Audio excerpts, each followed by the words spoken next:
Well, this is a typical cup-hole mortar. It's just basically a slab of basalt. People just get a pestle and start grinding wheat or barley, such as you see here. Start making a impression in the rock, and gradually that gets deeper and deeper through use, so that they're making the thing as they're using it. And eventually, as you see, they start another one when it gets too deep and unwieldy to use.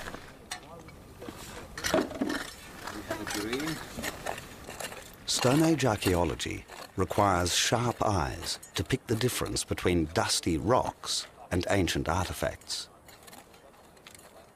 Farmers needed an even larger kit of specialised tools, each carefully shaped in stone. This is a small pick, and this is an axe, for example. And this is small adze. This is a large size axe. As you can see, they vary their shape and size. And this is on limestone, axe on limestone. These are flint. The first farmers still relied on hunting. The country around Zad was arid, and game was becoming scarce.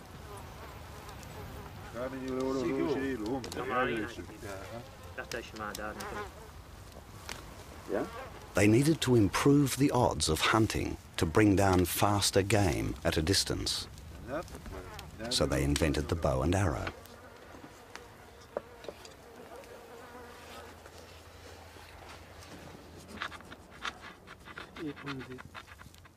Perhaps they used it in human conflict, but there's not enough evidence to tell.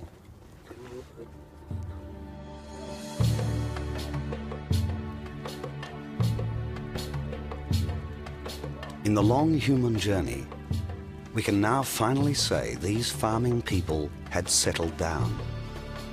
They had a village, mud and rock houses with a door and a hearth built for a single family. They lived in a small community.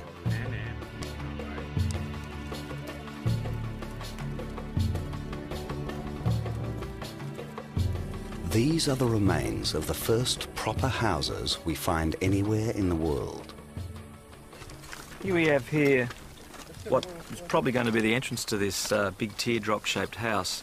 The walls are more or less continuous all the way around, and yet here we have a clear break. So this may be where people came in. Now this hearth here is an arrangement of stones which, as you can see, have been mortared in place. Now we've dug through the upper phase, but when we found it as it still partly exists in the upper floor, it was really mortared over all round.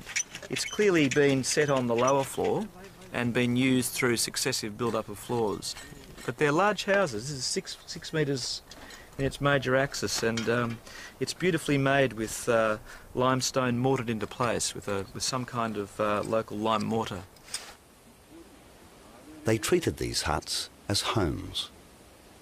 Each year they burnt the roofs to get rid of the bugs. The floors were levelled and remade. Like their Natufian forebears, they buried their dead under the floor.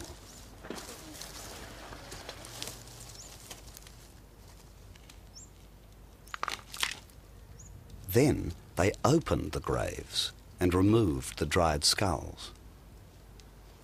They brought their ancestors back into the world.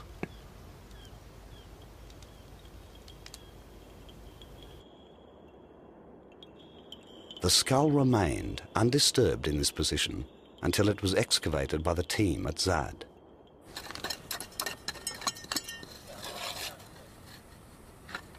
Most field archaeology happens in short bursts. Data is gathered in weeks and then analysed over months. The stones sometimes reveal something extraordinary. Inscribed drawings or pictographs. The scratched lines mark a quantity. This may be the first known record of a number. The biggest change created by farming is more children. A family could now feed lots of babies. After all, many hands make light work.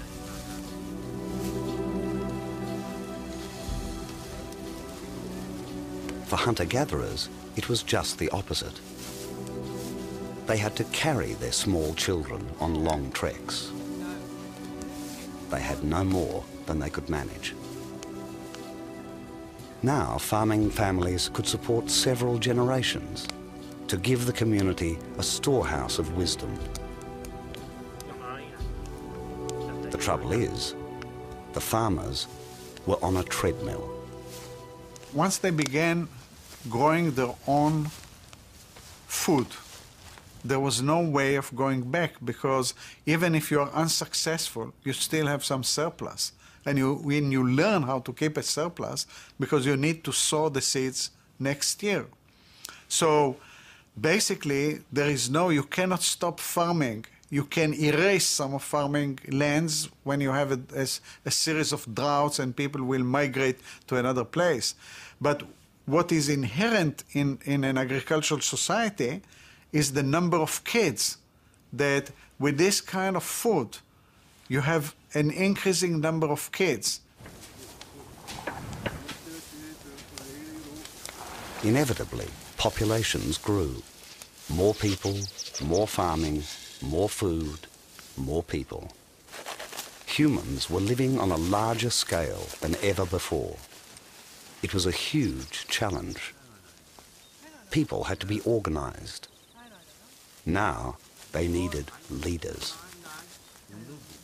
Once you have one biological viable entity living in one village, say 300-400 people living in the village, which means about, say, 100 families, and they don't move, there is naturally someone is going to become a chief, right?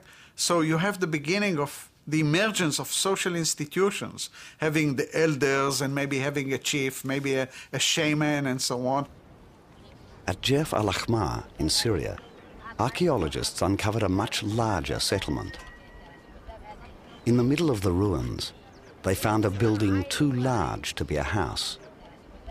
Instead, it was used to store large amounts of grain. It's a very big building, circular, and when we began to dig this building, we had to go 2 meters down because the walls under us were 2 meters high. And this building could be used for storage, and the storing is enormous. It cannot be the storing for one people, it's a communal storing. Then you have a bench where people can sit and meet, and probably you had also ceremonies in this kind of house. Families were giving part of their own harvest to a single group granary. Humans had taken a breathtaking step. Our families and clans were united into large organized communities. We were now living in societies with leaders.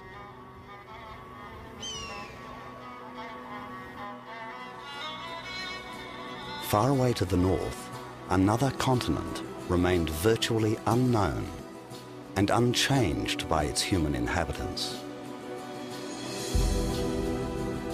Across the vast expanse of Europe 9,000 years ago, a great forest stretched from the Black Sea to the coast of Brittany.